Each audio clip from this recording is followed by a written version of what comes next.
We have Director Ashe, a very important decision, as you know, the upcoming listing decision of the Dunes sand lizard is an extremely important issue in southeastern New Mexico.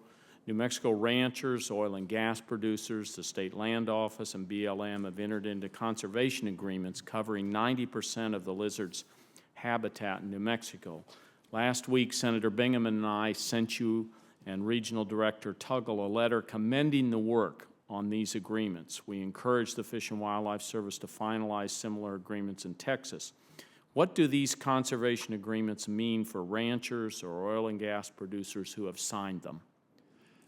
I think it's what we see emerging in New Mexico and hopefully expanding into western Texas is really a model of how we can approach endangered species conservation in the future. And those candidate conservation agreements and candidate conservation agreements with assurances in particular, what they represent to those landowners is essentially insurance that if a listing does occur, that what they are doing, those best management practices that they are implementing, will be enough. That is all they'll be held to. So in the best case, they can help us avoid a listing because by implementing those best management practices, they are abating the threat to the species. And so we are hopeful that we may be able to avoid the necessity to list if we get similar commitments in Texas.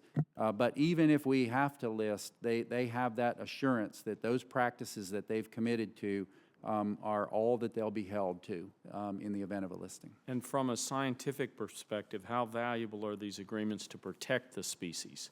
Well, they attack the cause. The threat to the species is the loss and fragmentation of its habitat. And so the foundation of those agreements is avoidance of the shinnery oak habitat that is key for the dune sagebrush lizard, avoidance, minimization of damage, and then mitigation of any damage that does occur. So it's essential to dealing with the threat to the species. And from a legal perspective, how significant are these agreements under the Endangered Species Act? Well, as I said, they provide the key if we're going to avoid the necessity for a listing, because we have to show that the threat to the species has been abated. And so from a legal standpoint, they would provide the underpinning that is necessary if we are going to reach a not warranted conclusion.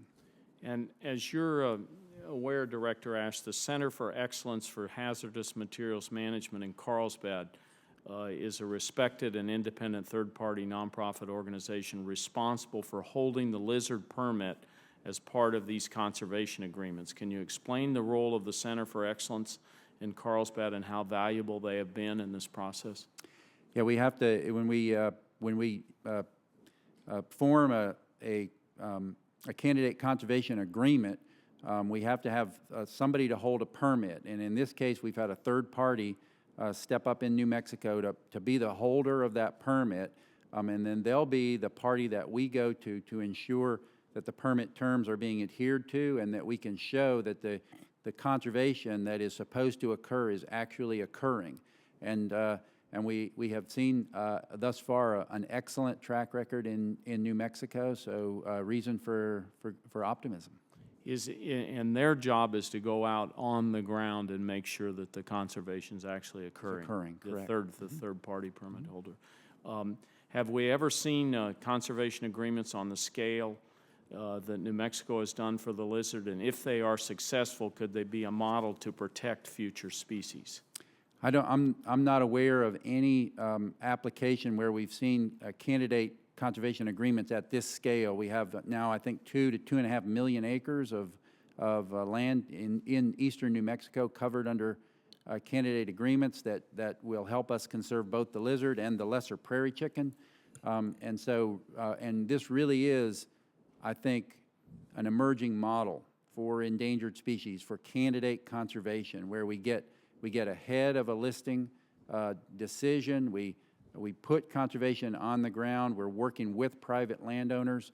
And I would have to give a bit of a shout out to the Bureau of Land Management, in this case in eastern New Mexico, the Bureau of Land Management has been an exceptional partner in this endeavor, and you're also considering here today the reauthorization of the National Fish and Wildlife Foundation, and the foundation has been a grantee in this case and has been a key partner in making this success story happen. Thank you.